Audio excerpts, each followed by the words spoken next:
Yeah. Let's do it again, baby. Hello. Whoa. Woo. Who gives a shit? Oh, hey. Welcome to the Comedians of Wrestling podcast, the podcast where comedians dissect the wrestling to an unhealthy degree. No more Mr. Nice Jew. I am your host, the host with the most viral stand-up about professional wrestling, Black, a.k.a. Dunsky Blackamora, a.k.a. Donnie Dirt Sheets, bing, a.k.a. Papa Oat Milk, the creatine dream, a.k.a. the modern day goof and spoof, Raja. Shuts ya. Someone you idolize. Coming at you like Cleopatra, baby, gabba, wee. Gabba, wee, Yeah, gabba, yeah. This girl, she is mine, and one that hasn't been relevant for a long time. Damn, she's fine. I should have known better, dude. Oh, you didn't know? Oh, what up, jabroniacs? We are back in action for your satisfaction with all of our spicy, muy caliente wrestling reactions.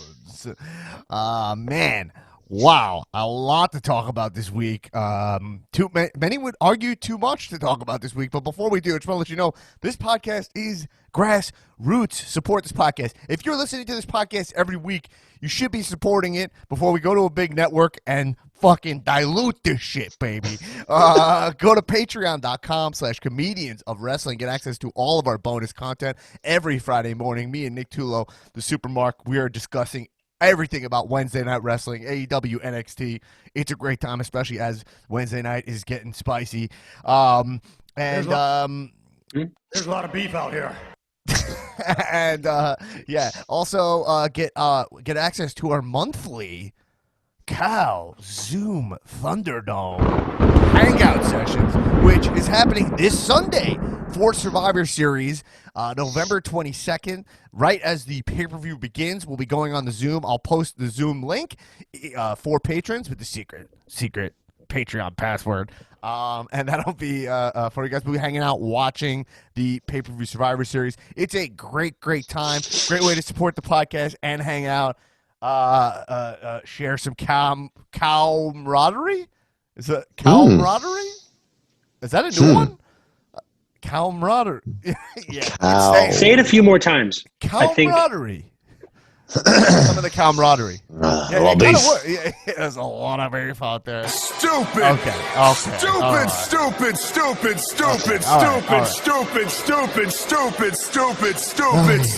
Stupid. Wow. Okay. Anyway, not very nice, Orton. Someone's in a sad mood. I think we know why. Everybody. But anyway, but yes, consider supporting the show. Before I introduce the panel here today, we got a spicy panel. I want to let you know, besides the Thunderdome and being a patron, another way to support the show is by giving us 5 stars in Apple Podcasts. If you give us 5 stars and write in the comments a wrestler who has recently become one of your guys, or if you want to just solidify how much one of these guys, one of these wrestlers is, write it in the comments, and I will congratulate you on the show for that.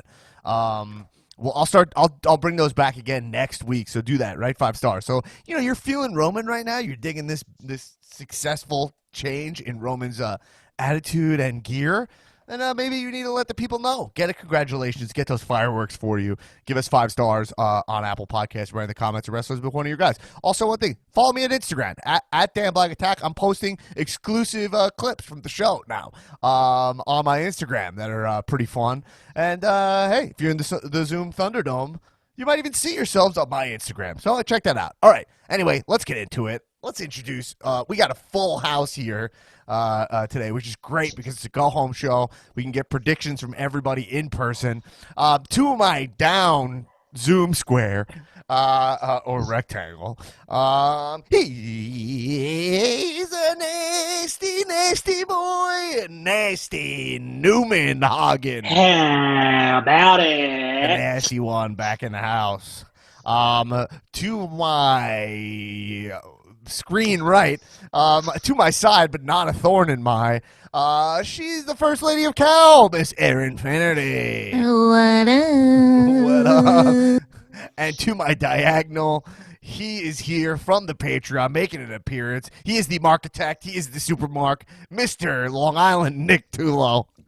Alexa, what time is it? It's 4:27 p.m. It's 4:27 p.m. Eastern Standard Time. It's your boy, Tiptoe with Tullo. What's going on? Oh, that explains that. That explains that off-pod bong rip 7 minutes ago. Yeah. Yeah. Oh, damn, Oh, the flavor. Oh, The flavor my was- God. oh. Alexa, stop. Okay, Tullo, I think we should, maybe cool it with the Alexa next time, okay? Thanks for nothing. You're dismissed. That's the only Alexa allowed on this pod now. Tullo takes bong rips before we record, or like hits from a bowl, I don't know, bong rip, but he does it leaning over like it's off screen, but it's just in the corner of his room. It's like, Like he's in some sort of like futuristic, like he grabs his like weed ventricle and is like, the back in the fucking thing. Yeah, it's like, I don't know if does he think that we. Do you think that we don't see that, or you're just? I'm in the Zoom. I forgot you're normally only on the bonus episode. I'm just Tullo's like, he's like, I'll be right back.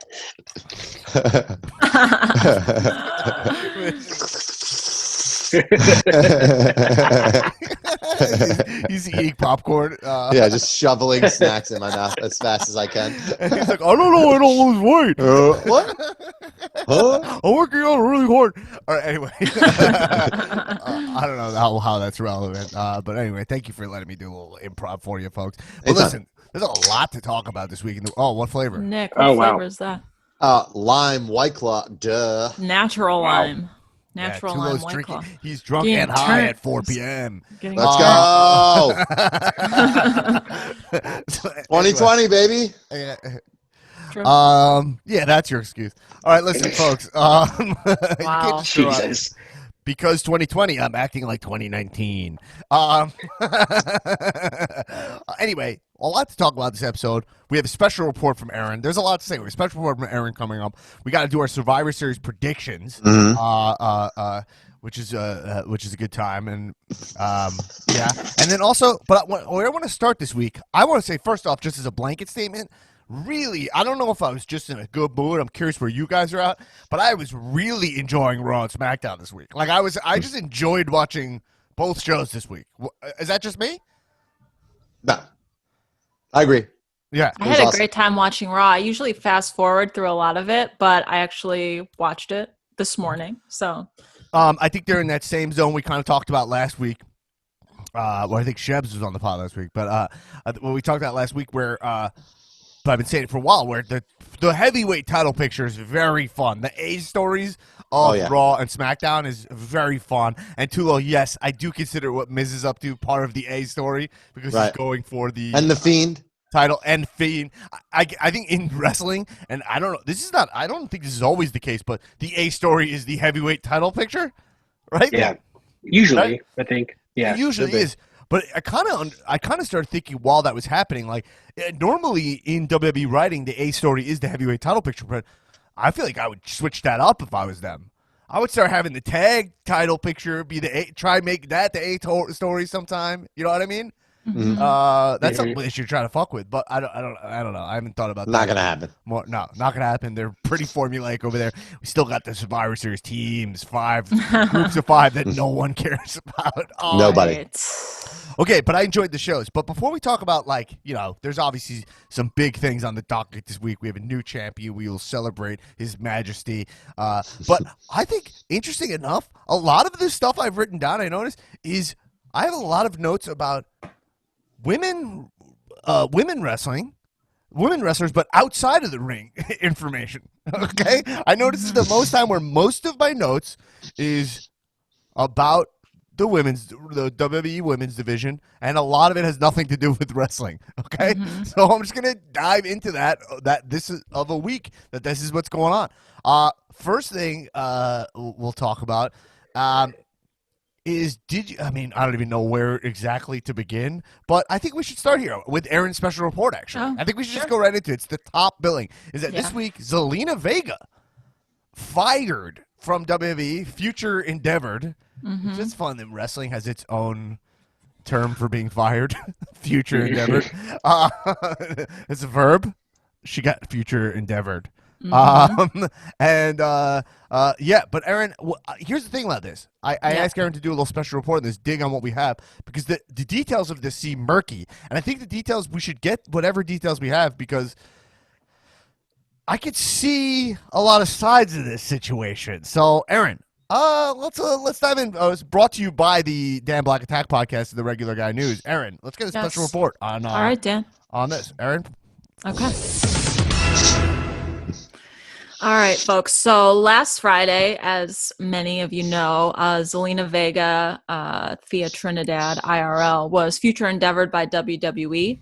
This was announced about 10 minutes after she tweeted out that she supports unionization. So her tweet was initially thought to be the cause of the firing, but it's been reported that she knew earlier on Friday that she was being let go. So the tweet really didn't likely play into her being future endeavored. So yeah, there was a lot of there you go. Sorry. Yeah, that's okay. So later on Friday night, she went on Twitch and responded to her fans. There was a huge outpouring of love for her on her Twitch stream. She said that her first love is wrestling and she's not going to give that up. She added that this is not the last we'll see of her, and if she goes down as someone who stood up for themselves, then so be it. She didn't rip WWE in the stream or even really mention it, besides thanking the people that she worked with behind the scenes, because she is under a 90-day non-compete contract. So probably wise not to say anything defamatory about WWE. So it was reported then that, we all know there was this third-party activity ban that we talked about in a special report a few weeks back. Right. And since that ban was put into place, Zelina Vega continued to stream on her Twitch, and she also started an OnlyFans account where fans can interact with her for $30 a month, get exclusive pics, content, and all that. So she not only didn't respect the third-party ban. Yeah. Is OnlyFans... Do people have OnlyFans accounts where there's no nudity? Or is it pretty much assumed it's nudity? No, like Cardi B has an OnlyFans where it's like behind the scenes on her like music videos and stuff. It can be anything. So she started one of those, $30 a month. So didn't do the third party ban, doubled down really on her third party activities. And then it was reported, and this came from Meltzer, so take it with a grain if you want. But he said that she was making more off social media than she was as a wrestler. So it's really more lucrative for her, to be on social media. So that's really where we are now. Gabrielle Carteris, who we know as Andrea from 90210, who is the president of SAG-AFTRA, she retweeted Zelina Vega's tweet and said she supports unionization too, and sent her email address to Zelina Vega and said, contact me, reach out, feel free to reach out. So, other unions are noticing that this is happening. So who knows where the conversation will lead, where it will take her husband, Aleister Black, but that's where the reports are as of today. Well, the reports I read is that he's been in the casket. He hasn't heard the news. He hasn't heard. He's in there. He's in the ground. He's in the casket. He hasn't rose from his grave. Hasn't risen. He's still waiting for his old music to hit. Okay, Erin, thank you for you're welcome. getting all that information. Yeah, that was awesome, Erin. We appreciate Thank that. you. Erin, lock Thank it you. in. So, okay. My initial response. So, Erin, you didn't say this, but this is something I saw. Maybe I saw that the OnlyFans account was the last straw.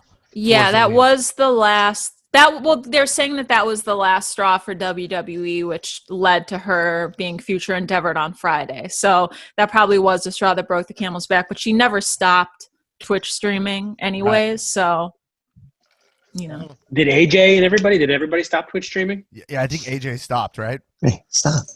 AJ was on Mixer, and then he switched to Twitch, and then I think. I think part of it is that you have to turn the controls of your Twitch or your Cameo over to WWE. So I don't know, like if Kofi Kingston might still be on Cameo, but if he is, it's probably under the umbrella of WWE. And I don't know he was donating his profits to charity to the guy who died earlier this year, but right. I don't know.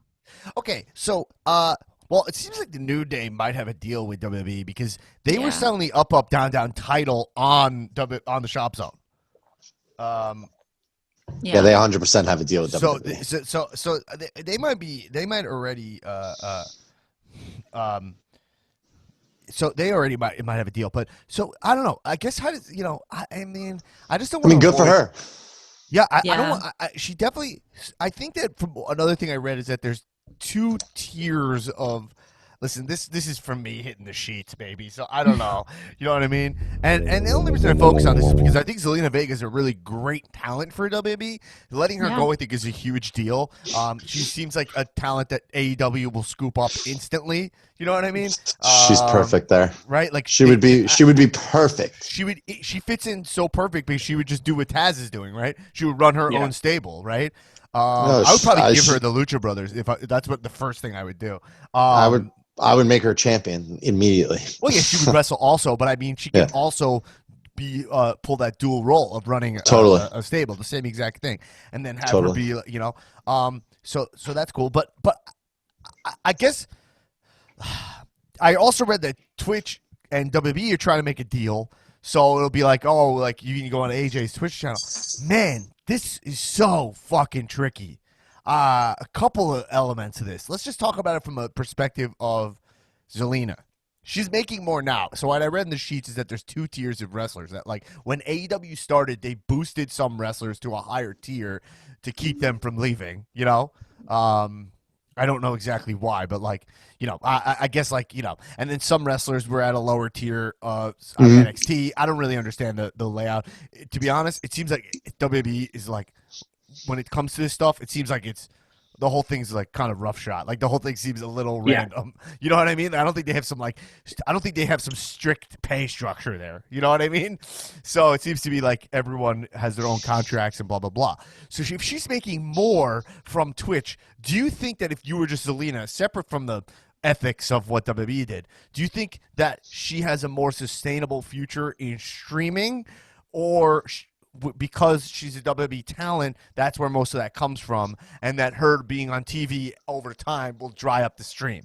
That's that's what I'm curious about. And then I have a follow-up. I'll let you guys respond. Well, I had the same thought. Like, her Twitch stream is so popular because she's a WWE superstar, but I mean, if she gets scooped up by AEW and is allowed to keep doing third-party activities there, then it's like win-win. And she was pretty serious on Twitch that like wrestling is her thing. She's not going to give it up, and that you'll see her again. So she's kind of hinting that she's going to remain in the business, and I think going to AEW is the move, so she can continue with both revenue streams there, hopefully.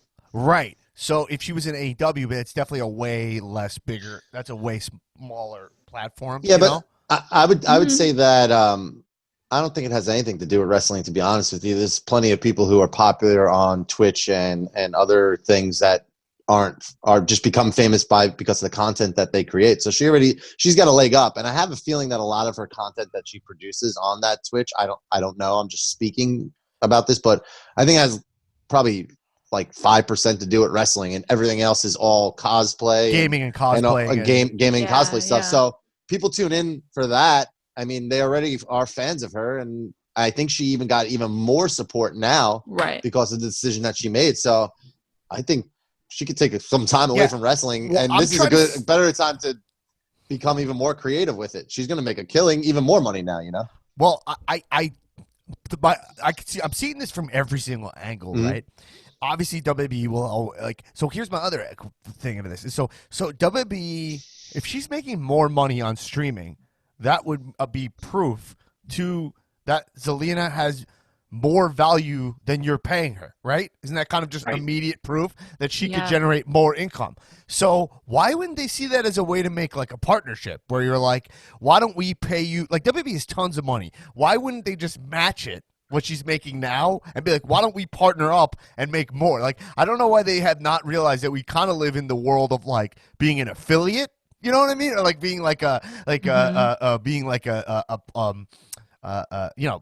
platform for them. So I feel like instead of like just severing ties and being like, we're taking all that money, that feels like that's where you start being unstable. Now, from a WWE's perspective, do you think they lose more talent from this and that it helps AEW grow, or do you think WWE just always wins? I think it depends. That's a great question. Yeah, I think it depends. Like, what is your allegiance to WWE? Like, well, I just want to add one thing is that because for just the follow the last piece of information is that you mentioned that the SAG-AFTRA president, the woman from 90210, who sends me emails all the time that I delete. And I'm always like, oh, it's the woman from 90210. Every time I see it, I go, oh yeah, 90210. Gabrielle Carteris, she landed on her feet. And so I'm saying there's that. So she's getting, and then also Andrew Yang has who now with Biden being president-elect is someone who's going to have the ear of the White House, right? We have so I'm curious if this is WWE. If you think two things, if you think that WWE will just get away with this, or are they pushing it too far? And the timing with this administration coming in might actually be the time where WWE starts meeting their maker a little bit. I think they're going to start meeting their maker a little bit. I think that, but it's going to come in the form of more. They're going to lose their mid-card and lower-card wrestlers, and they're going to be left with just the upper-card people who they're paying and supporting and giving opportunities to.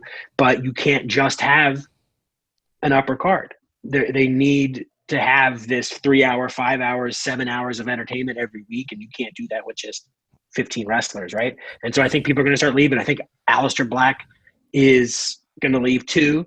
I think it's just going to I'm willing to bet that we're seeing this is a more significant thing than we're even realizing right now. Like her getting shit canned. I think this is just momentum building towards that moment where they lose a lot of people. I think as we like look at the roster, I mean, you start to look at guys like Adam Cole, AJ Styles, like these are big streaming people. Like if they feel like these are huge stars. If they feel like they can just be like, all right, I don't need to do this. Well, because what they do on their Twitch is what they love. Like they enjoy it so much. Right. And if they could go and do that elsewhere, and I think it's honestly healthy for WWE in a way, is because whoever wants to stick around, the people like Sasha Banks and the Roman Reigns and the Seth Rollins, they're not going anywhere. Yeah, they don't. I also put AJ in that camp. By the way, he signed a big contract. AJ will retire in WWE, especially at his age. They're throwing. He's one of the guys who's paid to stay. Like, there's only a couple guys. There's really only a couple guys, and maybe a gal or two who are getting the amount of money where they'll be like, "Oh, should I stop my Twitch? Fine." And that's Randy. You could count them and say them right now. It's Randy, AJ, probably Drew now. Like, probably Drew's now getting, as of this Monday, I think Drew is probably getting that money. Guys like Brock, guys like Bray. There's guys who, WWE knows how to pay where people don't complain, Right.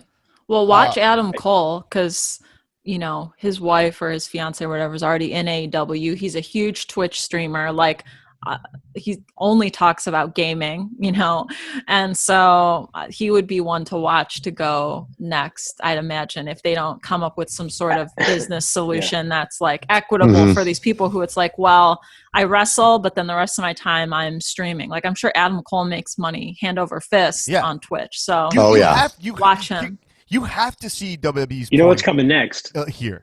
Well, Adam Cole, bye-bye. That's what's happening. Adam Cole, bye-bye. Wow. Bye-bye. Yeah. Someone's getting that line to Pat McAfee like right now. Well, the thing is that, man, like, okay, WB is like almost, they're in this like too big to fail situation, and they almost succeed through failure also, because like they lucked out that like they happen to do a show that's live when live TV is so valuable, so they get paid extra for it, right? Like, you know what I mean? So like they're in this sweet spot. They're like one of the only TV shows that's able to just keep going, because they could just like, oh, we'll just do it in Florida. The show's almost the same show every single week, and we just repeat it over and over. It's like they're kind of in this. They're in like a really sweet spot for themselves. But I just think that there's two things that I see. Is first off, I see WWE's point. I see their point that like, hey, we've created these wrestlers and now they're monetizing in another way. And as this landscape is changing, I see that what's tricky. What seems to be, and I don't know if this is just because I get my info from the internet, you know, is that like it seems to be these like really harsh decrees on the talent. Like, you guys should have fucking known better. That's what it feels like. I don't know if this is actually true. This is feel. Dude. That like it feels like it's like you got to shut down your channel right away, as opposed to like, you know, I don't know, call them all for a meeting and be like, hey guys, we're working on an integration system where like it's where we use our brand to boost your channels, and that'll make us all more profitable, and it's a win-win for everybody. You know what I mean? Like, it doesn't feel like that's the culture, and I feel like that's the way to do it. Is like have these channels that are working, keep them growing, and then find a way where you add value for them, where they're like, oh my god, I'm so happy to have this fucking billion-dollar enterprise backing my little Twitch channel that I do in the corner of my room, right? Well, it's funny because they're selective with it. They're like they back some guys' podcasts and stuff, like some of the wrestlers' podcasts, and then they bring them into the network, and then all of a sudden, like a Corey Graves or I think Swerve has his own. It's like they're so happy because they're getting to use. They have all this. My buddy works there, like, and they offer you the best quality tech in the world, and they're like, this is it, and they're like, you're like foolish if you don't take advantage of that, you know? And like, right, but people leave all the time, like, because it's like, yes, you can have the best thing in the world, but if you have no freedom and you're not allowed to actually speak, then no one wants that. Like, we live in this shoot world, so if your product has to be kayfabe, nobody really wants that. Just, you know what I mean? they like pick and choose what and I was like a shill for WWE, you know, and you felt me pulling the punches, you'd be like, oh, that's kind of weird, you know what I mean? Yep. I might. Well, a lot of this is a symptom. A lot of this is a symptom of WWE being a corporation and following sort of this sort of like classic corporate structure, which is based on like a military, like centralized organization of authority. So you have a CEO and a president and an owner, and then there's a long list of subordinates and superiors, and versus what you're referencing, which is a decentralized organization where it's more like whoever has a good idea, whoever knows what to do next is the person who's in charge, or in that moment spearheads this thing. Hey, let's bring in all these ideas. That's the antithesis of every organization in the world right now that is like, you know, $1 billion corporation. And so with that, then, because it's based on the military centralized structure, you get these authoritarian, especially if you're Vince McMahon and you're already an authoritarian, being like, this is my word, my decree, and that's just how it is, right? So it's super dogmatic, not pragmatic at all.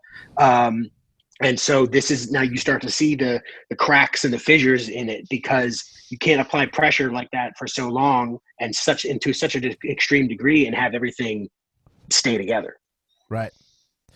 I don't know what all right, now let's talk about it from a fun perspective, okay? Like, in the terms of actually what it matters for us, right? As marks, because this podcast, we're fucking Marky Marks, right? Right. We can get into the and business the dealings bunch. all we want. Marky Marks and the Marky Mark and the Marky Bunch, okay? I do think that how this affects WWE talent, the WWE product, is like there is this way slower ascension. There feels like, just like society, there's this like wealth gap that's getting bigger. There's this like gap between top tier talent and lower talent that feels huge. Like, there feels like there's like you can sense what everyone's paycheck is in WWE like instantly from watching. You know what I'm saying? True. Right? You're like, and you're like, man, that sucks for like, right? You know, like you're like, so if long term you start having like, now Alistair's gonna leave, or like, right, and these are the guys, and you're not creating new Hogans, new Warriors, like you're relying on Randy, and even Drew's not that young even like either. Like, where are the like 23-year-old studs, 25-year-old studs, like these guys who are going to lead this company? And if you're going to keep attacking the talent and just being, we'll just rely on these draws, like it's kind of crazy that like my brain is still saying like, oh fuck, we can't get Undertaker Fiend. Like I'm like fuck, you know what I mean? And you're like, because like, even Miz is not that young of a guy. He's close to probably already 40, you know. And they've never really got him to the level that he needs to be at, you know. So I guess what I'm saying is that like there feels like this. He just turned 40, October 8th. Right. So doesn't it feel kind of like there's this morale, this like low morale, and there's this like there's this sense of like you don't matter. Like even like Sami Zayn has his like IC run, but it doesn't feel like the company believes in the IC title picture, you know? Yeah. And that it all kind of relates, Sammy. Right? Yeah, it's all Sammy. Whatever Sammy's well, creative process is. I highly doubt. One way to look into the future is that this is the point I just didn't get to make. Newman, it was like I'm just saying is that like, well, now you have this way where it's like, yeah, well, the old way was like find some juiced up warrior looking guy and then just like put him on the screen and people are like, I can't look away, you know. But like now you have people who can reach out on the internet and you can have people with these huge Twitch channels and you have this other avenue to create stars, and I feel like you're like kind of shutting that down for a quick payday, you know. That's my point. Yeah. Very true. Yeah. Well, I mean, I think that like I highly doubt that each individual talent, be it Sami Zayn or Drew McInytre or like anybody, right? I highly doubt that they view the product the same way that we do, which is as a whole show. Sami Zayn, I'm positive, is there for his segment. He shows up. He knows what he's supposed to do. He has no fucking idea who's in the 6-man tag. He has no fucking idea who's the women's champion. And maybe he does because he's Sami Zayn, but like, I'm sure that like some of them, like Dana Brooke, for instance, my perennial whipping post is like it's like a day job for her. Like she goes there, she puts her head down, she clocks in, she has her segment, she goes, and she's probably satisfied. I'm sure there's somewhere in here she wishes it could be more, but like, what the fuck is she gonna do? She's her day job. This is where she works. So those, I don't know. I kind of lost my own point, but I just think that it's like we have to remember that it's each individual. I think your point was, and tell me if I'm wrong, but I think you were kind of making this point that, like, it almost reminds me of the video I watched of Paige getting upset about this situation because she's like watching her Twitch channel and she's like, "Look, I can't wrestle anymore." So like when I go there, it's just kind of like a paycheck, and I help them out because I was like one of their champions, and right, and it's like, so it's kind of like this job, and then I don't think I should have to choose between doing that and this, because it's not actually fair. I'm not even wrestling, so it is this thing where you're like, if you're Dana Brooke and this company is like giving you a paycheck, but they're not that invested in you, and it feels like there's no actual career path, why would you be inclined to give up your other revenue stream, that when the other revenue stream they could just cut off instantly, which they did to Zelina? Right. Yeah, I guess, that's kind of my point, but more so like there are people who are fine with it. Like I feel like it's more like there are some wrestlers, I'm sure, that are just like, no, I work for WWE. This is my job. I've always wanted to do this. What's a Twitch stream? I'm just going to do this. And they're not going to put up a fight. Right, but let's use Zack Ryder as an example, right? Zack Ryder feels like one of the epitome of a guys who's like, my lifelong dream was to work at this company. He literally collects act. He's like as marky as it gets outside of the ring. Plus, he gets to be a WWE talent. And then the second they hit rough waters, they let him go. Imagine if he was in that company right now and he didn't have that. Now he has that like hindsight of like. And foresight, like that this is what would happen when the waters get rough. This is how they see their loyalty to him during a pandemic. A company that's making a ton of money is like, oh, we're just gonna let him go. If he was in the company right now, he'd be giving up his very popular podcast and right. That's it what would have had the told him to do. same. He would have been on the same path he took in the first place. Like he would have probably maybe left of his own choice instead of giving that up. So. Right. So I kind of, yeah. Anyway. All right. Let's just move on for time. And it's really, I want to track this because I'm like, well, are there going to be more people? Would they just making an example with Zelina? And then I'm also interested in Zelina's channel, which I don't know how to really check. I'm curious if it stays popular. You know, I want to know like what Tullo thinks it will, and we'll see. I think it will. I mean, Twitch is like its whole thing. Yeah. They're not going anywhere. Once people who wrestling fans on are Twitch. Yeah. Right. Yeah, but then even on top of that, people who are into Twitch, they have their favorite streamers. They are dedicated. They're not going anywhere. Interesting. Man, I just think there has to be a more delicate corporate strategy for this. That's not going to just spark. This could spark all these guys walking out if they had any unity in that locker room. But it feels like WWE's strategy is very similar to what.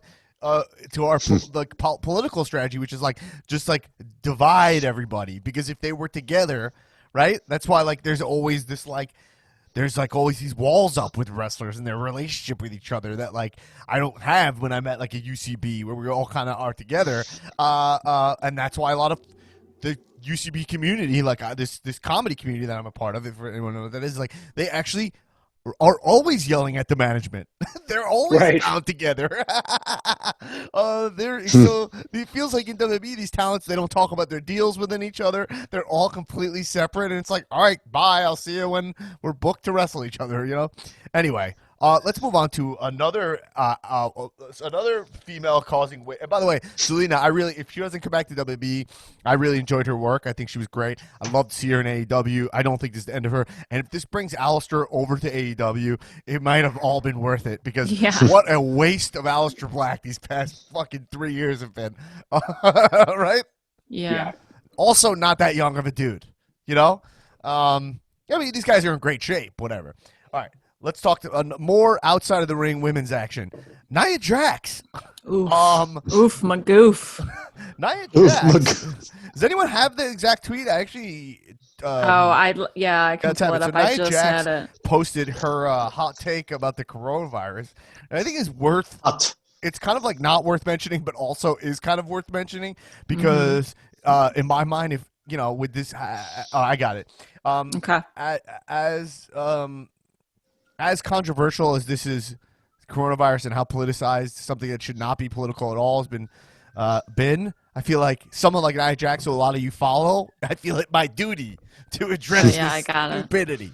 Nia Jax tweeted out or Instagram storied out, the COVID vaccine is 90% effective after 8 months of development, when the flu vaccine is 40% effective after 70 years of development. I'll go with my immune system as it's 99.9% effective. And then she wrote in the comment, because this is a quote she took and posted, God made my immune system and I trust him the most. Praying hands, both kinds of blessed and praying hands. Okay. So I just want to talk about this because it's something I researched for my other podcast, for the Regular Guy News podcast about vaccines. And if you actually check that out, the episode of the Dan Black Attack episode for 3 or 4 weeks ago, I looked at what they mean when they're talking about percentage of effectiveness, because I actually had no fucking idea what that meant, and now I do know.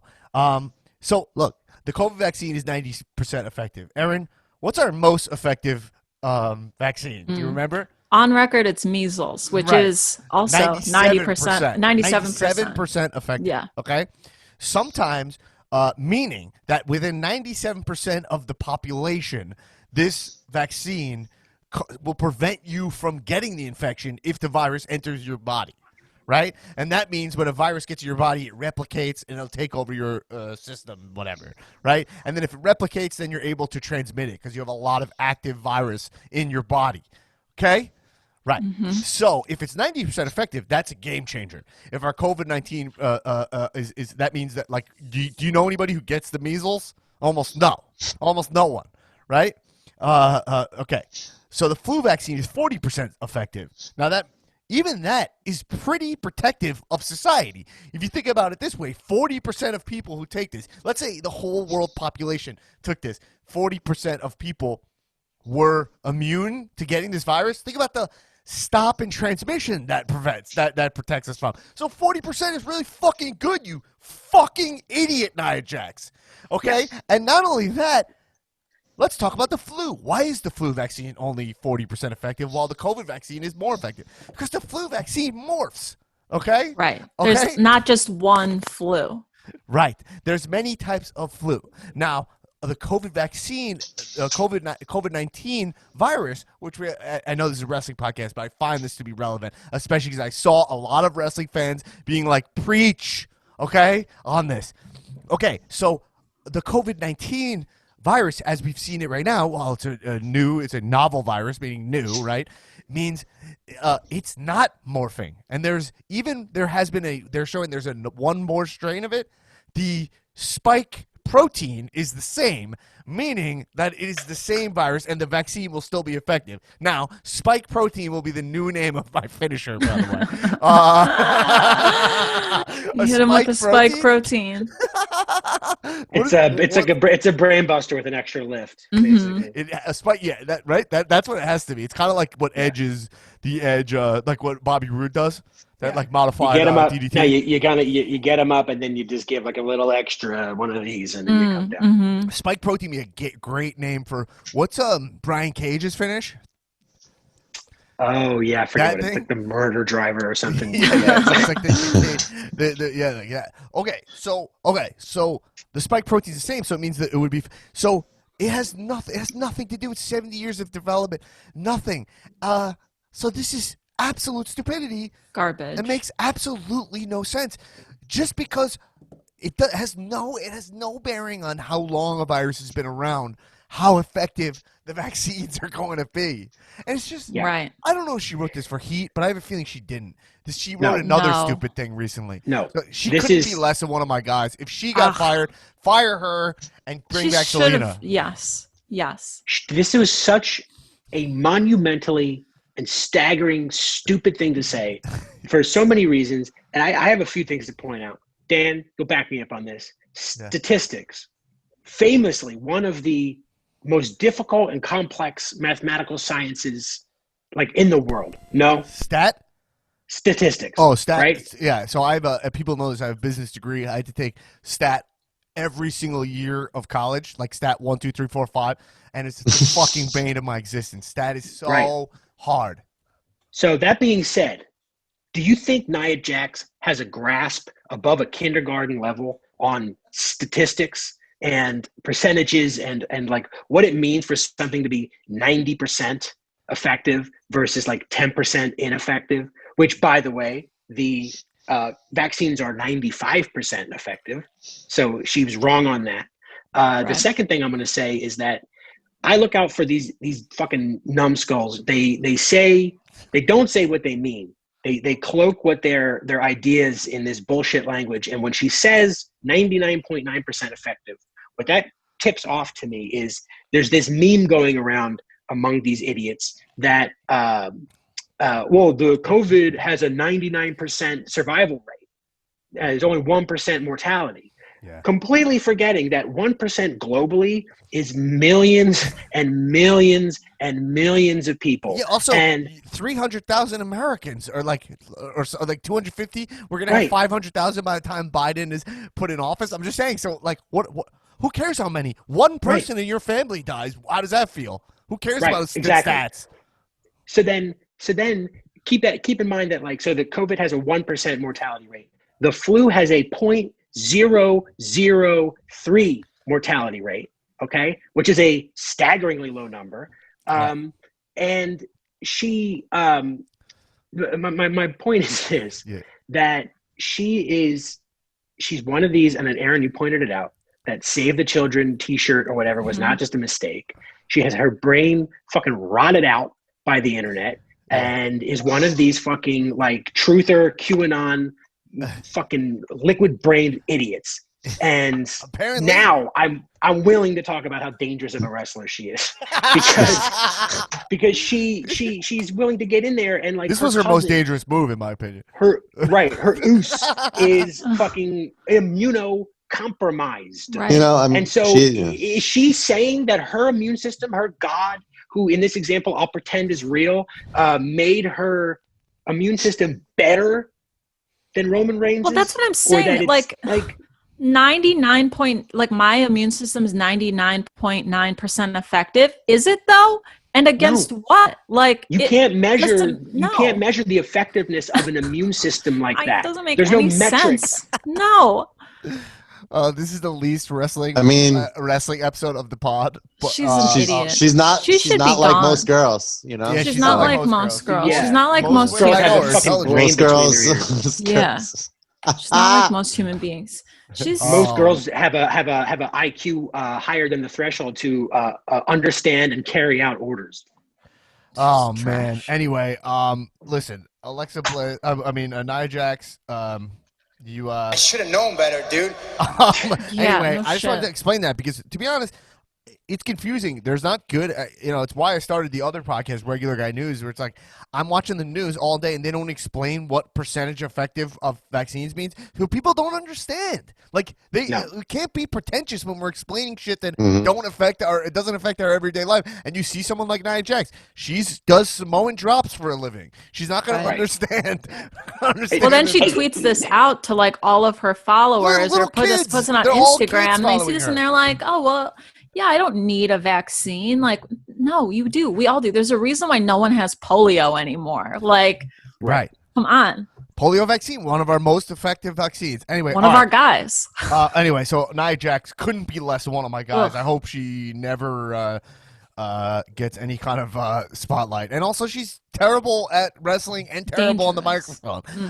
She stinks on ice. She doesn't get that when AJ. At least when AJ is ignorant, you're like, you're fucking that phenomenal for him. He has a great Twitch stream. I will say this though, I laughed out loud during the women's match when Lana loses, and then the camera cuts, and Nia's already clearing off the table to put her through it. I laughed really hard. Did you like her Quibi joke? Oh my god! Yeah. So that I have this written right here. That was fucking shots fired on Quibi. Yeah. Wow. That joke had to get approved, right? Yeah. I think WWE has some beef with Quibi. I mean, third party. Yeah. Oh, it was just like a little too plugged in. It was like too plugged in for WWE usually. Someone's got a bad idea. CISO. Fuck CISO. Quibi. The Quibi joke. I was like, that actually feels like it's almost a good joke for WWE. That's why it seemed so out of place. Like it was too in touch. It was like really kind of like topical. Not like good, but it felt like more topical. And it was the best that WWE could muster. Yeah, it was the best that they could muster for topical, which is being 3 months too late for the joke. Totally. Yeah, and you get like their jokes are 70% effective. Yeah. Oh man, the funny thing about Quibi is like, so like a lot of people have like deals with Quibi. That like people I know are like working with Quibi. They're selling shows to Quibi, but it would be like this thing where it'd be like, yeah, I got a meeting. Fucking Quibi. You know what I mean? Like it'd be like, yeah, we're pitching the show around. We got meetings with like, Fox and like ABC and like we're going to Quibi. And like gotta go to Quibi. Because Quibi had so much money. Right? My joke about Quibi, Kevin Hart sold a pun to Quibi. You're right? I tell you that? As the show, it's called Die Hart. It's like Die Hard, right. But Die Hard. Like he was giving them his not even his F ideas, his like non-ideas. And his like M as LMNOP ideas. Man. Anyway, all right. RLP. Anyway, actually, we have we actually have a comment. From, Didn't The Rock have coronavirus? Yeah. Didn't The Rock have it? Yes. And Nia Jax wants us to believe that her immune system. What's their? That's just for Quibi, by the way. Just like, rest in peace. Yeah, rest in power, Quibi. Die. So wait. What's the relationship with Nia Jax and I know they're both Samoan, but what like family? Second family cousins, lineage? right? They're cousins, I think. Yeah. Anyway, all right. Let's move on to happier news. Okay. Yes. I have a Alexa question. Bliss, outside of the ring news, Alexa Bliss is off the market, fellas. Sorry. Well, I mean, not officially. She's engaged. Congratulations. Hit her with the fireworks. to Big Ryan congrats Cabrera. to Ryan Cabrera for locking that up. Yeah. Really stepping his game Yeah. up. I mean, he usually dates up, but kind of a no-brainer. If yeah. you date Alexa Bliss, there's never been a guy who hasn't tried to marry her. We know 2 guys she's dated. She was engaged both times. Yeah. Alexis. Anyway, I don't know. I met the guy one time. Seemed cool. I don't know. I got nothing to say. I don't know who he is. He sings on music. the way down, I saw you. You saved me from myself, and I won't forget the way you love me. On the way down. Actually, I actually have one of his hits here. Actually. Okay. You think you know me? Is he he's the lead singer of Metalingus? Yes. Yeah. At the time, he was sort of like, there was like the whole like acoustic like emo rock thing was like huge, and like Dashboard Confessional was huge, but it was still too edgy, not edgy, but just like by edgy I mean still kind of punk, like underground, like emo feel. And then Ryan Cabrera comes along, and he's sort of this like kind of pop version of that thing, and he dresses like Miss Maisel in public, so that's what I have to, that's his 2020 look. He's gone through many phases. I don't know anything. Listen, my hair is wild. Is that hair is truly insane. It's like Johnny Neutron. Jimmy Neutron. Jimmy Neutron. Yeah. I mean, if you got that hair, flaunt it. You know what I'm saying? Oh, I'm jealous. This is a statement of jealousy. Yeah, because here's my thing. It's like I don't know this guy at all. We have a mutual friend. I got introduced to him. I was like, okay, but it was at SummerSlam. No. Dan has more than one famous friend, Tullo. He's also friends with Dolph Ziggler. He's friends with my buddy who's a fucking amazing talent. Give him a follow. He juggled at the beginning of Calmania. Marcus Monroe. What a talent, Marcus Monroe. If you don't follow Marcus, he can juggle knives on fire. It's what he does is fucking He's insane. amazing. It was nuts. It was nuts. He's a mark talent. too. And he's a huge mark, so I love him. And he was hanging out with him. So I met him at SummerSlam. So listen. If you're hanging out at SummerSlam, you're fucking cool with me. I don't give a fuck what you do, man. I don't. Sure, good point.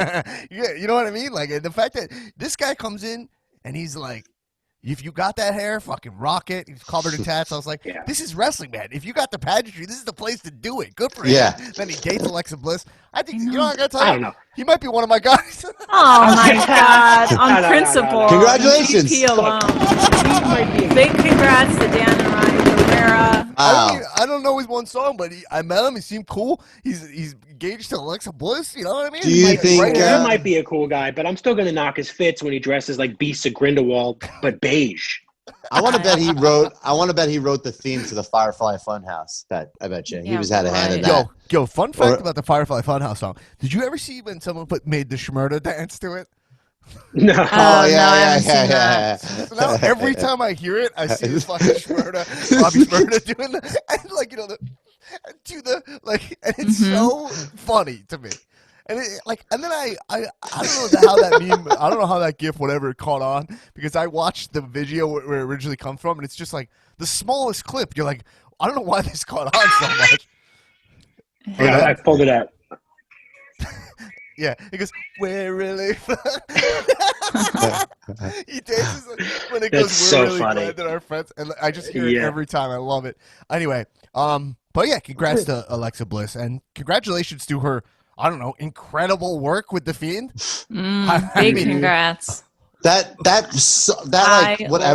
jump that she did onto Morrison over the barricade screamed. Yeah, I was like, let's rewind it. Let's rewind a little bit too, where he gives the elbow to the Fiend, and the Fiend shoots him that look, and he starts to back away, and then he looks, and Alexa Bliss is right here. She climbed the stairs like a little spider monkey and just flew at him. Yeah, that was awesome. So much fun.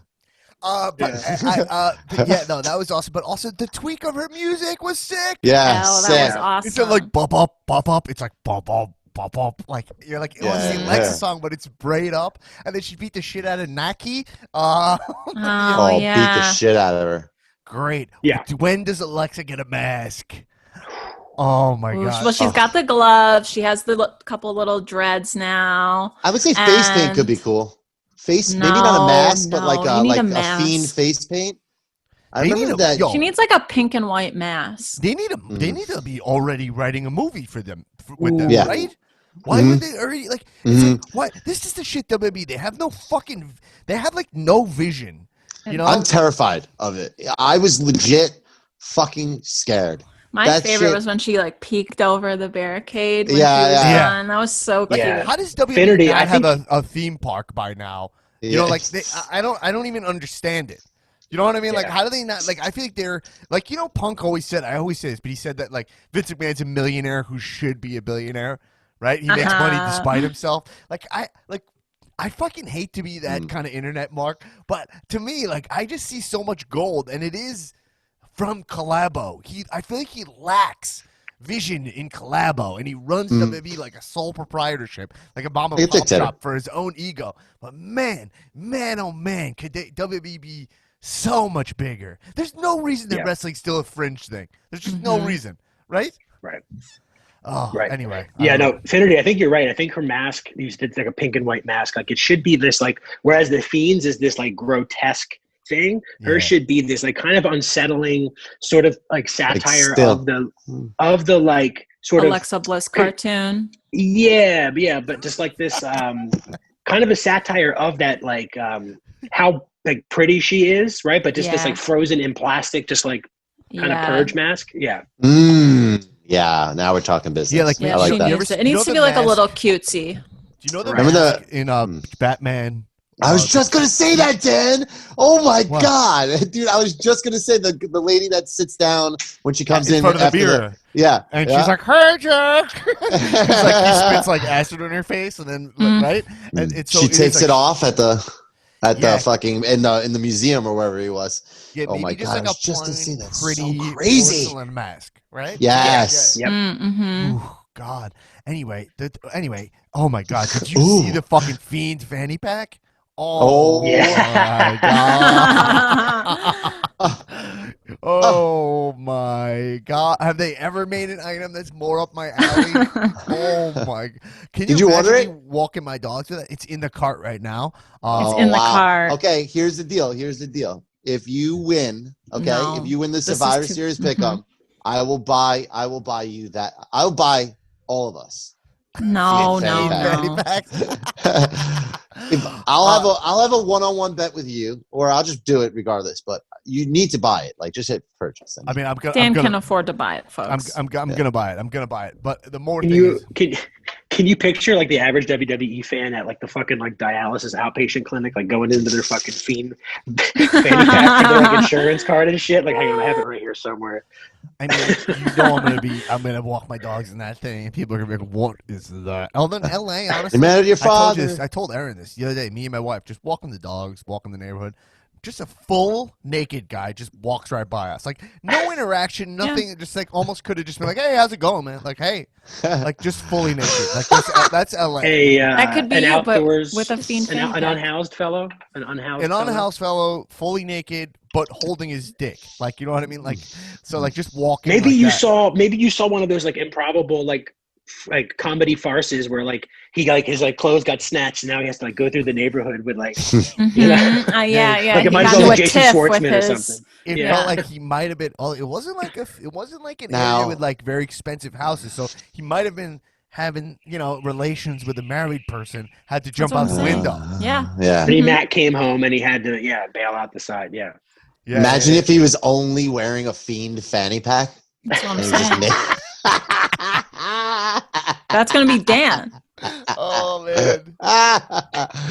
Dan just strutted. That is gonna be me. Anyway, folks. Let's. All right. So congratulations to Alexa Bliss. Wow. I think we were talking. What about. a wild time! Big congrats. Yeah. Did you guys see Becky Lynch's pregnant pics? Yes. Stunning. Obviously. They both look so beautiful. Good for them. Someone so wrote a hilarious beautiful, so magical. They were like, Vince is already trying to figure out how to monetize on pregnancies. On No interest. doubt. He's like, he's responsible for the kids, so he should get 10% of this baby's Right. income because he set them up. Mm-hmm. I would not be surprised if he did think like that, though. So ridiculous. Anyway, so okay. We were talking about Bray for a second. Last thing I want to say is, Sweater Bray won a match, which actually surprised me.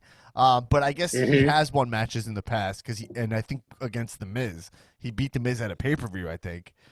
But I kind of thought the thing was that like Sweater Bray is gonna always lose because he's a softie, right? Yeah. Well, Alexa assisted a little bit. Right, Alexa assisted him. Mm-hmm. Yeah, and I think he maybe it's something like, and this is just me making up my own kayfabe, but like the Miz hasn't beat Sweater Bray, and he also has he been confronted by like the Fiend proper yet? Because if not, maybe he has to beat Sweater Bray before he can even be visited by the Fiend. No, but it feels like they are the Miz? gearing up for Miz. The Miz had a whole thing with the Fiend. He did. That's right. And they what did Miz do with he left a little doll in Monroe's crate and stuff. Remember how fucked up that was? Crate? And then he was crib. Her baby crate. Tullo, in Long Island, we grew up in babies. crates. No, in Long Island, my mother put me in a milk crate. Yeah. We had milk crates were a hit on Long Island. You did. Dan was crate trained early. Absolutely. This podcast is brought to you by our new sponsor, Baby Crate. Use offer code exposed nails for 10% off. Absolutely. That's actually what the origins of Crate and Barrel was. It was a Long Island company where when your kid grows out of his crate, you put him in a barrel. And that's what. Folks. Hey, your kid's dead. All right. All right. Let's get into it because we got to do these predictions also. So let's just talk about what we've been ignoring this whole time: the elephant in the room, or shall we say, the Scotsman in the room. Everybody. Ting. I don't have that one yet. I got to get that. Ting, ting, ting, ting, ting. Drewfus. Drew.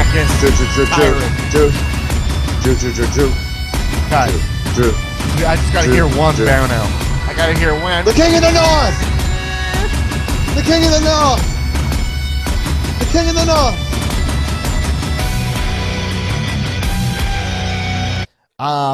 Listen, Drew McInytre already was deeply one of my guys way before this. I don't tell you that, but what a week to really just jam him right into being more of one of my guys, right? Yeah. So Drew McIntyre's the champion going into Survivor Series. Just want to point out that the past 3 Survivor Series, the championship has changed hands the week leading into the pay-per-view. Jinder Mahal. Jinder Mahal lost to Jinder AJ Mahal? Styles. WWE champion Jinder Mahal. I don't know where that WWE champion. Jinder Mahal. But Jinder Mahal was supposed to wrestle Brock Lesnar, and he called himself the Beast Slayer, right? No, that was Rollins, wasn't it? No. He calls himself the Beastmaster. He called I think it was, right? And then the next week, AJ Styles beat him for the title. Ferrets. And then it had AJ Brock. Then the next year it was supposed to be AJ Brock again, rematch. And then Daniel Bryan won the title off of him by kicking him AJ in the nuts, if you remember, going into that pay-per-view. And then I was at the match of Daniel Bryan Brock. I think that was Survivor Series in the Staples Center. Oh, that match was sick. Was I at was Survivor really good. Series in the Staples Center? I remember seeing Brock. Did I not see that? Did I make that up? I saw Brock. Anyway, whatever. I remember thinking Daniel Bryan was going to win in that match. And that was a match that Shebs made a huge stink about because he hated that the turning point in the match for Daniel Bryan was he kicked Brock in the face from the ground, and he's like an up kick like that wouldn't take out Brock Lesnar. He can't see at all how Daniel Bryan wrestled Brock Lesnar, and I say, relax, let's have a little fun. And he refuses to do that. You know, Classic Shebs. Yeah. No, there's no way. There's no way. Oh my God, Sheb's voice on Zoom. Sheb's crazy. In talk boy mode. If you Buffalo Bill mode. It's crazy. No, it's stupid. It's stupid, and I refuse to accept it. I'm hiding my voice. The father. He's like he's in a talk boy. This is Kevin's father.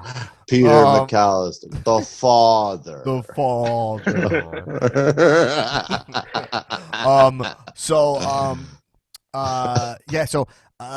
What was I saying? Drew wins. Oh yeah. So and then this year Drew took the title off Randy. Drew wins the title. What do you guys think the logic was on giving Drew the title back here? What do you think Vince was thinking? Is Randy hurt? I don't know. He didn't look That's the hurt. only He thing I wrestled could a think. pretty long main event. I mean, what a main event for a Raw, right? It felt so big time. It was huge. That promo package was leading up to it was like breathtaking. And I honestly thought they were going to start the show off because when Drew's music hit and they were like, what a way to start the show. I'm like, is this happening right now? Are they going to lead off with it? I was like, then it was no way. It was actually, I thought maybe it would change in that sense, but I didn't think he was going to win. Wild turn of Drew events. showed up on SmackDown also, so this seemed to be what the plan was for a while because they clearly had Drew and Reigns facing off on SmackDown. They already set that precedent. And Tullo, as you pointed out, McIntyre made Reigns look tiny. Yeah, shrimpy. That's crazy. This man is simply massive. The fact that he wears a shirt ever is insane. That he can find shirts ever. That he can find a shirt. Dude, I say this all the time, and I'll probably say it till the entirety of this podcast. But when Drew McIntyre came out at PWG, it blew my fucking mind. I was like, why? This guy is ruining the show for all the rest of these guys. I was watch Adam Cole. It was literally at Adam Cole. 6'5". Those matches were Adam Cole versus Roddy Strong and children. It was all the fucking Undisputed Era. It was Kyle O'Reilly versus Zack Sabre Jr., the Young Bucks versus Donnie TNA or whatever. You know what I mean? Whatever. These guys are the whole point is this underground show, and all of a sudden you have a guy come out. Not only that, Drew McIntyre had the exact same look he has now, the same gear too. He came out in that full duster with the Chanel band. You know the Chanel. I forgot about the duster. Yeah. And patent leather undies, which is unheard of on the indie scene. Probably cost a little too much or whatever. No, the reason is because the patent leather undies, which I know this from experience, make you look so much worse than the other kind. But they have to squeeze you a little harder because they're not spandex. Okay, Man, he is a big boy. Yeah. Well, I'm saying Drew. So Drew, he looks incredible. Clearly, Vince is behind him. But I'm just saying, do you guys? What do you think the logic is on here? And there might just be nothing. It might have been let's have Drew win it back. I mean, I think all signs point to that this was just a way to get Randy's count up for title reigns. Right. So, I mean, and the other thing, which was kind of unique, is what Miz or whoever said it. I forgot who it was, but I think it was Miz who said to Drew's you said you were going to give everybody title shots, and you've given only Randy Orton title shots. So you're not true to your word. So it's all right. So I don't even know. I honestly don't know why they went to Randy and did it, because we all just got jazzed up about Randy being champ. And it was because Randy was killing it. Yeah, and they just job well done to Randy, and also that match happened so many times that if they wouldn't have given Randy this win, it would have been kind of boring maybe. So they were we'll give it to Randy for a few weeks. They set out to make Drew look like a mill. Because they did. Drew came out. Accomplished. I have a couple theories on this. One theory is Drew came out and they gave him this incredible entrance, which we'll talk about in 1 second. But they clearly, I have two theories. One theory is that Vince didn't want to waste Orton Reigns on this pay-per-view. Is one theory, right? Because you might see that as a Mania match, right? You might see that as the Mania this year, okay? The other thought I had was, because we saw Drew Reigns at WrestleMania 35, even though it was really weird. It was honestly Reigns cancer comeback match. Right? I think I know what it is. And then the other thought I had is, is that Reigns is beating Drew clean.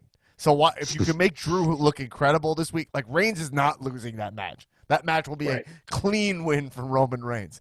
So you can, having him pin Reigns, it's possible. Orton was I don't want to get pinned by Reigns. He's at that level to say no. They're schmozzing that match. There's no way either one of them are losing. They're schmozzing it. I mean, I already give you my prediction now, but I say Reigns clean win over back. Nah, So there's definitely something happened with the briefcase in that match. In the sense that maybe Jey Uso helps Roman win, but Roman will get that 1-2-3 pin. Fine, but something crazy is going down that night. They're gearing up for it. Whatever it is, something wild's going to happen that night. I don't know which way it's going to go and how it's going to happen, but it's going to happen. It's going. But I think. But what do you guys think? Why do you think they gave Drew the win? I'm curious what all your opinions on that. Well, I'm thinking the reasoning too is the Fiend and Randy doesn't have to be for the title. So, and I think they want to get into that now.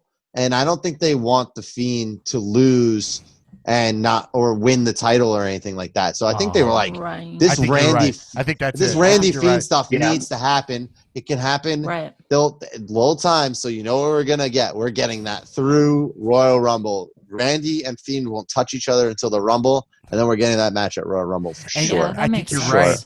I think that I think Vince is like, whenever I put this title near the Fiend, it backfires on me, right? Yeah, and because also it's like Fiend doesn't need it because him and Randy have this grudge already. Like they have this beef already. You can kind of just throw the title in the picture randomly if they want that, draw that out. So they didn't want the. That's it. I don't think they want the title jammed up because the other thing, it's like I've always said, Drew McIntyre he needs the title to be the champ at where he's at currently. Right. And if they want Drew at the top of the card, which they clearly do, then there's so many more matches to do with Drew. They kind of wasted this past couple, not wasted, but they just had, it was Drew Randy but it was all good stuff, so it's not like it really matters. It's really good. Yeah. I think you're totally right, Tullo. It's for Fiend to keep the title away from Fiend. Yeah. Keep the title away from Fiend. The Fiend Randy story tells itself. Now it's unsettled. Like you got Alexa firing on all cylinders and flying on all cylinders. So I think it's just perfect timing. I think it's going to be great. All right, one last small thing, and then we'll get into our predictions and get out. But I loved this small detail they did with Jey Uso on SmackDown, where like Roman is like doing that thing where like Jey Uso like thinks he's doing Roman's proper bidding, and then he's like, nah, dude, it doesn't matter if you beat him.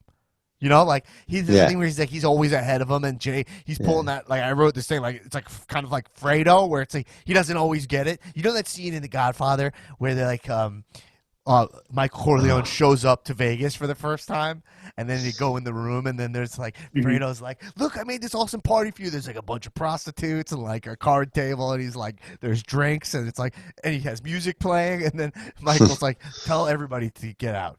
Like immediately, he's like, get out of here. Like, you don't get it. I'm here to fucking do business. Like, I'm not here to have a good time. And it feels like that thing where like Jay's going to do nothing right.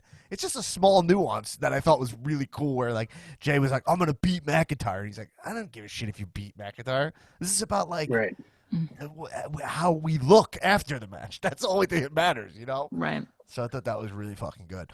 Also, I just want to lock in the Claymore. Let's lock it in. I want to lock in the Claymore as just a finisher that works. Like, it's a great finish, right? When you think they're out of stuff, like, you know, I'm like, it's kind of crazy when someone finds a finish that works.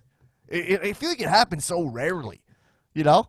It has to do with the fact that he's, you know, so bigger than he's bigger than God, and like there's a fucking like him being completely horizontal with that kick is just getting one of those big ass boots right to the face. I also just want to point out that for the purposes of this episode, Newman did say that God exists. You did set that precedent earlier in the episode. So for this episode and this And this episode and this episode alone. Yeah. You said that earlier. Earlier you were like, assuming God exists. So that assumption, that's a going assumption of this episode for you? Yeah. I mean, we can get into that another. I mean, God exists, but not. That's a bonus episode. Yeah. Okay. Yeah.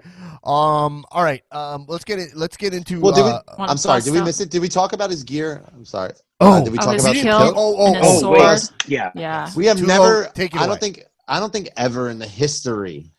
I don't even know. I'm trying to honestly think, but like the way gear to have a storyline of him getting that stuff from Sheamus, and I don't even care what it means about him and Sheamus, but like the fact that there was like presented and there was like a story behind it. I was so excited to see him come out in that. And I was even more excited that he didn't have anything on top. It was just him shirtless in a kilt and a and the sword. A fucking sword? Wow. The sword was insanely large. Just absolutely blown away. He looked like the version of him on the T-shirt. Yeah. It's what a Claymore is, which I only know from playing Diablo 2.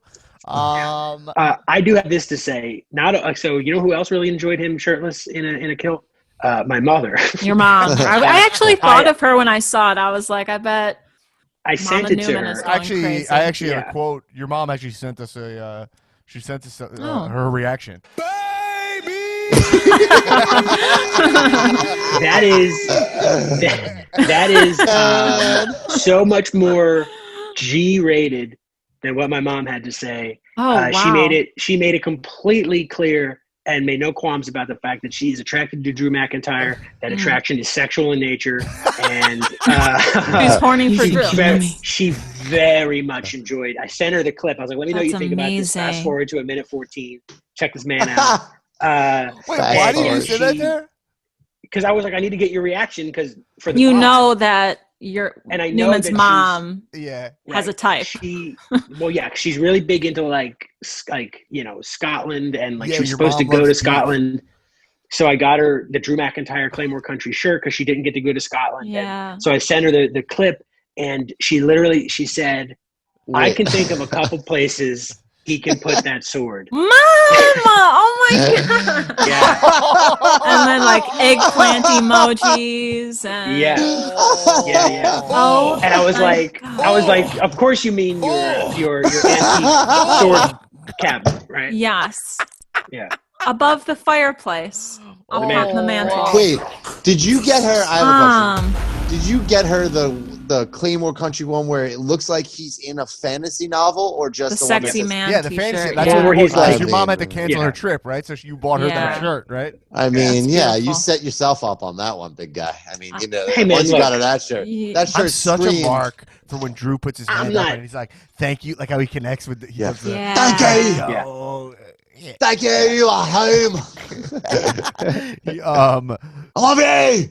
He loves Thanksgiving. I also I love him wearing the kilt. Did you see that on his Instagram that his cat was in the Thunderdome? What? Oh, yeah. When he won the title, I think his wife. I think he's married. I think it's his wife, right? I think so. Yeah. She put the cat in the Thunderdome when he was. That's amazing. That's so cute. Oh yeah, I see it. He really I've said this before, but he's one of my examples of guys who I think is getting really shortchanged by this pandemic. Like, this really was his year. That Rumble was this year. People were going crazy for him. And I think he really won over the crowd, and he passes that Today Show test like no other. And I really think we could have seen Drew actually be a real breakthrough guy. With that, there's always room for these guys, these huge guys. You can also say from the other side, though, that this could have been a blessing in disguise where he was able to be looser and just there was no pressure. And he's really honestly done a lot of great things. He's cleaned his promo game up. I also think as a performer, his promos have gotten better because performing in the Thunderdome does not have that heckler start and stop, that time to think. You can see some wrestlers who are not adjusting. You have to just go to camera and deliver your monologue. You know what I mean? Mm-hmm. And, anyway, was it true that live shows are done now? Not live shows, but house shows. House shows. I saw house shows on the sheets are done. I'm not totally surprised by that. It's kind of annoying because it's fun to have the option to go to house shows. You think about that for a WWE wrestler. That's pretty big. You're working like 4 less days a week. I mean, I'm sure they'll have him involved in something, but I'm just thinking of Drew wise. It's like he doesn't have to worry about traveling and going all different places. Now his focus is just strictly going to be on delivering awesome television every week. Also getting jacked. I mean, he's maintaining. It's ginormous. It might be even growing, which is unbelievable. And showing. He's a grower and a shower. Speaking of Jinder Mahal, by the way, did you see the shape he's in right now? No. Check him out on Instagram. He's fucking huge again. I honestly, really? But he's on natural this time. Yeah, that would be a perfect way to go after Survivor Series. The shaved head is a great look too. You don't like it? You don't miss his Jerry Seinfeld hair that he had? No, Dan. He had the full, Kramer. He had the 90s Seinfeld mullet, curly mullet. Speaking of mullets, yeah, I know you look great, Tullo. Thanks. But yeah, also another thing I'm pointing out is that I think Samoa Joe was giving backstory on the sword. He's like, that's his family's sword or whatever. Yeah. Oh, he's like, beautiful. It's like he's doing that. He's here to slay. I thought that It's was incredible. awesome. Also, Incredible. Drew was small thing, but Drew was really overdue for new trunks. His trunks had Those him like new trunks were slaying Brock. sick. So I Yeah. thought those trunks were really sick. All right. Anyway, we Cool. could literally Great talk talk. about Bray. Glad we Drew talked about that. Gorgeous guy. Hot dude. So hot. Gorgeous guy. Hot, Gorgeous One guy. of my guys. Deeply one of my guys. Hot. Anyway, Definitely. let's get into these predictions. Okay, let's lock in our predictions for Survivor Series, which we'll be watching, by the way, in the Cow Zoom Thunderdome. At the $10 Patreon level. Come check it out. The post will be, to remind you, the Zoom link will be in the Patreon, and you can join it. Zoom is, just download Zoom. You'll see it's a program if you don't use it for work or something. It's very, very, very easy to use. It's a good time. So anyway, we'll be watching Survivor Series together. Erin, let's do our predictions. Who won the last one? Was it me? It was you. Yeah. Oh, nice. Yeah. Beautiful. So I've won one. Nick's got one. Dan, you have two. Newman's still waiting to get on the board. So Come on, Newman. Yeah, Everything you got this time. Put your fucking. all right. Give a shit. All right. So let's kick it off with Yeah, he's got a bad attitude. That's the problem. Yeah, well, that's the problem. Yeah, you gotta. well, I do have a bad attitude, but it's a strength of mine. Wow. yeah, Okay. works. All right. So we'll kick it off with the 5-on-5 Survivor Series men's elimination match. We have Oh, Team my Raw, God. which is AJ Styles, Keith Lee, Sheamus, Braun Strowman, and Matt Riddle versus Team SmackDown, which is Kevin Owens, Jey Uso, King Corbin, Seth Rollins, and to be determined. Wow. Oh my God. I mean, this is just. So I think we should pick what team you think you're going to win and who will be like a sole survivor, maybe. No, Or just let's team? just pick the team. Okay. I don't want to fuck around with this I stuff. go Raw. Okay, Yeah, Raw. obviously. Raw. You know what? I'm gonna go SmackDown because my boy Seth is on the team.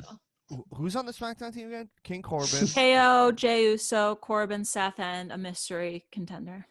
Wow, they have a way weaker team than the Raw team. Right. But the mystery contender, maybe is there a chance that's Hulk Hogan? John Roman Cena. pops in there? Undertaker. Oh, the Taker. job? Probably. I mean, all right, I'm just gonna choose SmackDown because why not? Okay. Did you guys know our initials spelled Dean as in Ambrose? Did you put them all together? Wow. Oh, yeah, look at Bop, bop, bop, bop, bop, bop. Okay. Next, another 5-on-5 Survivor Series women's elimination match. Team Raw, which is Nia Jax, Shayna Baszler, Lana, Lacey Evans, and Peyton Royce versus Team SmackDown, Bianca Belair, Ruby Riott, Liv Morgan, and 2 TBD superstars. 'Cause that's What the fuck is going on SmackDown? It's not TBD. It's because SmackDown's on Friday. too. Yeah, we don't know yet. We'll find out on Friday. And Raw's already SmackDown happened. wins. SmackDown wins. I'll do SmackDown on this one. All right, I'll choose Raw for this one. I'll just go opposite. Flip-flop. I have Slop, no. slop. I think, to be honest, it's just a complete toss up for them. I'm going They'll decide it. SmackDown because, okay, Dan, you got Raw. Go both SmackDown teams. We're all SmackDown, and then you're, yeah, I'm going 2 Yeah, SmackDown I'll teams. go Raw Wow. for that. Okay. Who's on that All team? right. Wait, who's on the Raw team? Nia, Shayna, Lana, Lacey, and Peyton. Okay, yeah, I'll choose the Raw team. That's fine. Okay. Okay. Next we have Bobby Lashley, United States champion, versus Sami Zayn, Intercontinental champion. Yeah. Sammy. I'm actually interested in that match. Me too. Yeah. Nick, All right. you I got like- Sami Zayn. They did a cool thing where it was like U.S. versus international. How Sammy's the champion of all the countries, and Mm-hmm. yeah, The continents, bro. Oh, Not the yeah. countries, the continents. It's whatever. it's Same, it's same more- shit, it's dude. All more the specific. countries, all the continents. It's all the same stuff. They're all there. I would like to say that I For like business. Sami Zayn did the way he won the match on. I think it was deliberate the way he won the match on Friday, where he handcuffed. Oh no, he just Apollo put his Crews. fucking foot. He put his foot through the ring ropes or apron. Right. Well, yeah. So I think that he'll find a way to cleverly beat Bobby Lashley. So I will also choose Sami Zayn. Yeah. I'm gonna go Bobby Locking Lashley. it.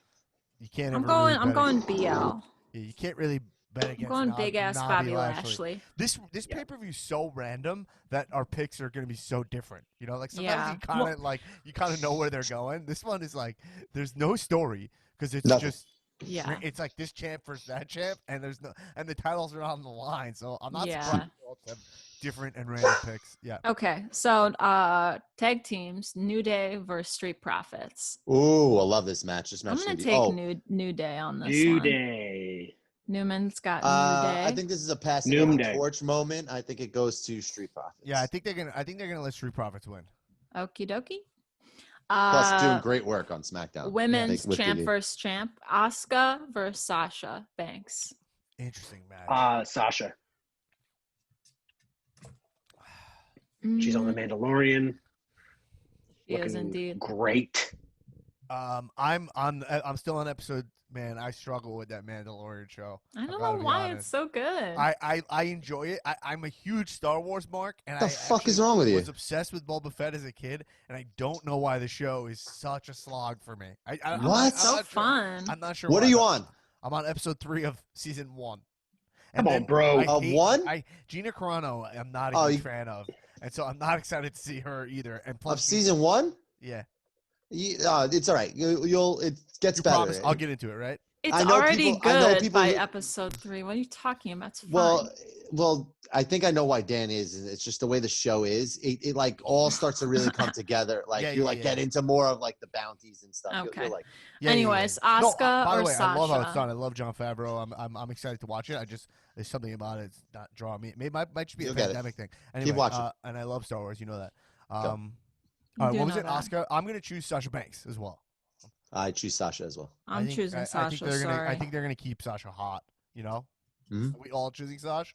I'm gonna choose Us. I'm gonna choose Us then. Wow. Why not? Hey, I got nothing to lose here. And no one's ready for her. It's been proven. Okay, and finally, Drew McInytre versus Roman Reigns. Ooh, this is I already locked in my pick here. I have Roman as a clean win. Yeah, you have Row. I'll go outside the box. I'll go outside the box and I'll say cash in by the Miz. Oh, that's the winner of the match. Oh. I guess you could choose that. Cash in by the Why not? Miz. Yeah, well, he's going to be the winner. Do you think he's going to join the match, or you think that he'll cash in after? Because then I don't know. If he cashes in after, you should still choose a winner. You know what I'm saying? Yeah. I want the chaos of him cashing in during and them trying to figure out what's supposed to happen. If because it becomes a triple threat. If he pins one person, does he get both the titles? Does he only get the title of the guy he pins? I want the chaos of that. And fun fact I learned today too, and I think actually someone posted in the group, was that the Miz 12 years ago, whatever it was when he last cashed in, was on the same date, November 22nd, which is the date of Survivor Series, at the Amway Center as well. So he's 1,000% cashing in again. It's like the anniversary of his last cash in when he won the title. Yep. Interesting. Well, how about this? Pick someone who's going to win the match. Yeah. And then we'll do a tiebreaker that is, does Miz cash in or not? Yeah, I think that's the way to do it. Yeah. Sure. So I say and a cash in, by the way, a cash in means not that he attempts. It has to be the match starts, right? Right. Right. Okay. The ref has to be like, "Are you sure? Are you sure? Are you sure? Are you sure? Are you sure? Are you sure?" And then he takes the briefcase. And then he has to do it. Yeah. And then he has to turn towards the timekeeper to say it, and then turn back again and just be like, "You sure?" Ring the fucking I bell. I say Roman wins. They're going to beat the shit out of Drew after the match, and then that's when Miz is going to cash in. Okay. I'm going to pick Roman. Drew for fun. Newman? And keep in mind, Reigns. Roman Reigns, and I think Damon Wayans. You got Damon Wayans. Okay. Damon Wayans. I think that Jay is gonna help him win as like a way to try to make it up to him, but it's still gonna be the wrong move, and he's gonna get pissed at him for even trying to help him. All right. And for the tiebreaker, do you think Miz cashes in? You think he's sure? Yeah. Okay. So we've got. I'm gonna say no cash in. All right, wow. Same. All right. there you have it, folks. We'll see how things shake out in the Kaozoom Thunderdome on Sunday. By the way, we didn't factor in at all any of the whatever the Undertaker is going to do. You know, Well, other than he could join Team SmackDown. And what is with that picture of him that they're using on that 30th anniversary thing? He's like making the weirdest face. He's like I haven't seen that. Look at it. His hair is really curly towards the front, like it looks like a wig almost. And he's like making this weird face in all the advertisements that they keep saying for Sunday. But I think the Fiend is going to do something with the Undertaker too. All right. Yeah, I'm saying no. Yeah. So I said no cash in. All right, sweet. All right. Good. See We got this locked in. But you guys can see live who gets this right or wrong. If you're great card, remember patreon.com/comedians wrestling. Join us at the $10 level, and you could join and watch the pay-per-view with us via Zoom. We did it last month. It was a great time. It was fucking awesome. It was a blast. It was fun. Josh Timperley stayed up till 2. He was up at 2 a.m. British time. Our UK contingency out there. Yeah. And guys, thanks for listening to the podcast. And remember, this week, Friday morning, we'll have our AEW NXT episode. We're going to be watching AEW NXT tonight when it's on, and we'll talk about that. Me and Tullo will be talking about that, and you get access to that on Patreon. And also remember to rate the podcast 5 stars. Write in the comments in Apple Podcasts who one of your guys is, and we'll give you props on the show. Write your name and one of your guys, and also follow me on Instagram at DanBlackTech. Anyone else want to plug their social? At Cal Podcast, please. Can we get some cash-ins? Let's get some cash-ins. We'll get some cash-ins back. We'll get the cash-ins back. Right. Come on, let's go. See the cash-ins. People are cashing in less because, like, during COVID, I think people are just doing it less. So cash-ins, when it's fine. It's fine. Cash-ins are not dead. Don't worry. But I actually do have a good cash-in. But I'll use it next week. It's not It's not topical. But my internet went out before we started, so I didn't get to load that, and I also didn't get to load my sound drop, which was the Miz saying correct. Damn it! So, man, I'll have that ready to go for next week. But everybody, thanks for listening to the podcast. Spread the word. Tell us about the show. Rate the show. Help support the show. Patreon.com. And hey, everybody, keep watching wrestling. Kisses.